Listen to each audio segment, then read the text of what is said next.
just 3 weeks left before moving house, the pressure is on, and trying to renovate a house while carrying on with our normal lives has meant using every spare minute we get to get up to the house and do some work. The summer is long gone now, leaves are falling and the world is turning to rusty reds and yellows, and there's a cold nip in the wind now.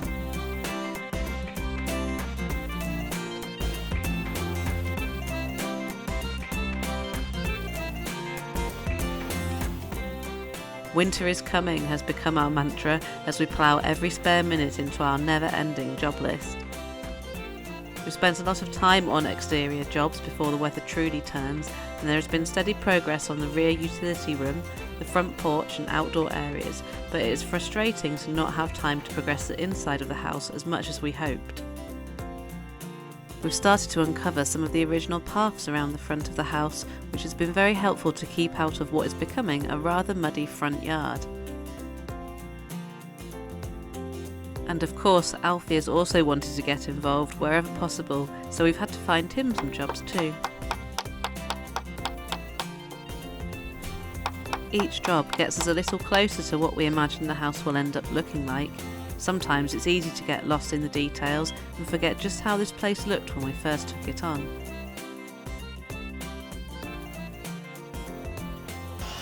The construction of the pump house was one of the most important jobs that we had to do before moving in, and James did a great job of building it to house our water pump, filters and even a small chest freezer.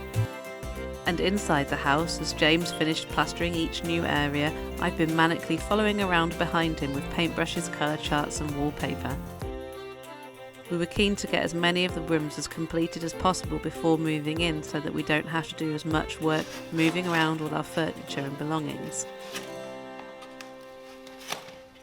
As we have renovated in houses before, most of the jobs we've faced have been okay as we know what's needed to complete the job.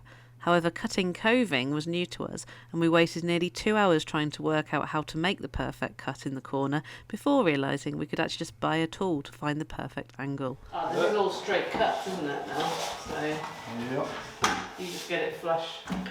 Yep. Happy? Yep.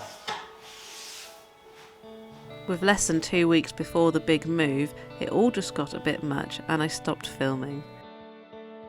I really wished I'd kept filming, but to be honest, putting up a camera when we were trying to do so many jobs in such a short space of time was just a bit much. However, we got there, we moved house, and here we are.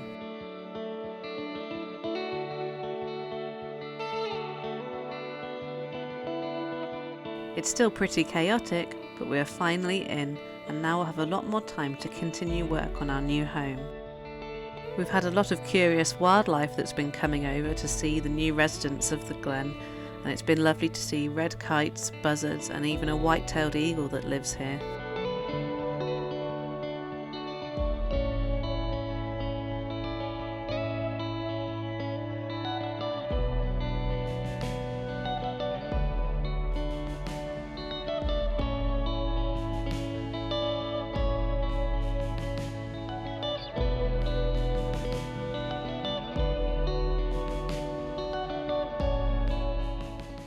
With the help of our amazing farmer friend, we're able to clear the remains of the old collapsed barn.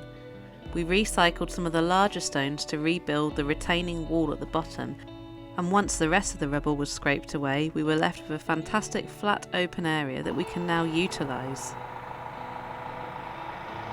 This was a job that just wouldn't have been possible with manpower alone. Sometimes you do just need a tractor and trailer and a bit of machinery, and we're so thankful that he was able to help us. We've thrown some gravel down now on the main muddy area, and we'll probably keep this gravelled on the corner. The rest of it will be turfed, so we'll have an area for sitting and eating and barbecuing, and the rest will turn into garden, and eventually I'll be able to plant all my flowers and borders that I'm dreaming of. Using more of the many rocks that we seem to have lying everywhere, we also made a small turning bay to allow us to be able to move the cars in and out a little bit better. We've put our old caravan here to one side, and that's what we're currently half living in at the moment. It's not perfect, but it does give us somewhere warm to sleep as well as somewhere to cook and wash while we finish off the house. Of course, I know you'll all be wondering what happened to Fable. Of course, she's here, right next door, site supervisor and queen of the glen. Hey Fable. She's got a great viewpoint here on this area that we built for her, and we've put up half her aviary so far. It actually extends to twice the size as the middle panel will come out, but we just wanted to get her up and moved so she was safe with us. We'll build the second part of the aviary here, gravel it all properly, and then I can start putting all her new perching and enrichment inside too. She gets to see us every single day, and she gets an absolutely glorious view of the glen around us. I really can't wait to see her flying here.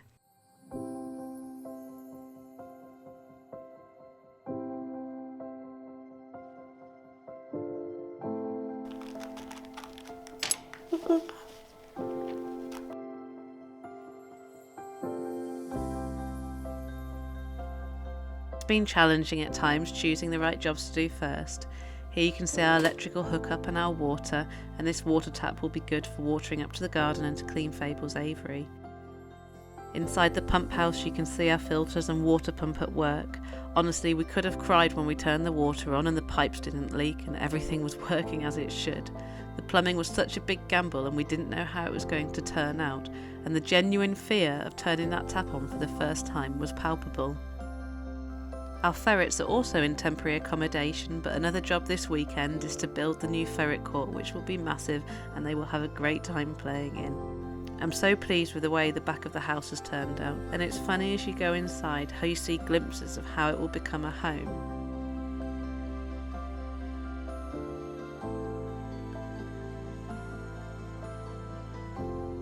The bathroom is still haunting me as nothing has been done there yet, but we'll be able to catch up with that soon.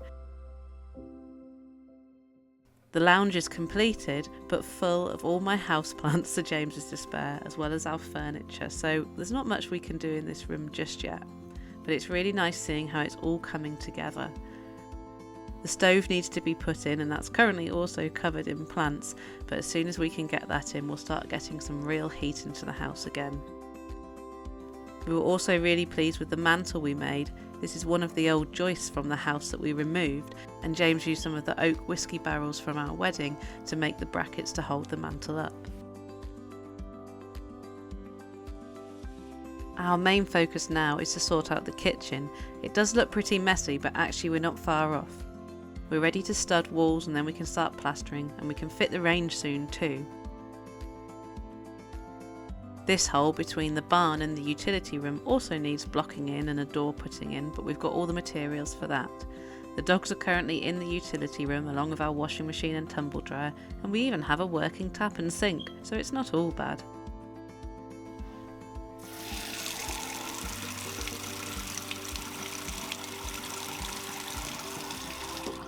We've chosen to do the practical jobs first so that we can have functioning utilities, and we can catch up on beautifying it later. I really want to say thank you to everyone who follows along and watches all our videos. You watching actually does help us, as we get paid a small amount by YouTube, and so it's great that this actually funds our little dream that we're doing. So thank you for following along, especially those of you that have been with us for years. It's really amazing how we're able to share this journey with you. Some days it does just feel like a big bunch of dreams and delusions, but we really are getting there, and it's so rewarding that after all of these years we're finally doing something for ourselves that will be our forever home. I know we're going to make many memories here as we drive towards our goals of simple, self-sufficient, sustainable living. We hope to become a sympathetic part of the landscape here, coexisting with the wildlife around us, and I'm so happy we can take you all along for the journey.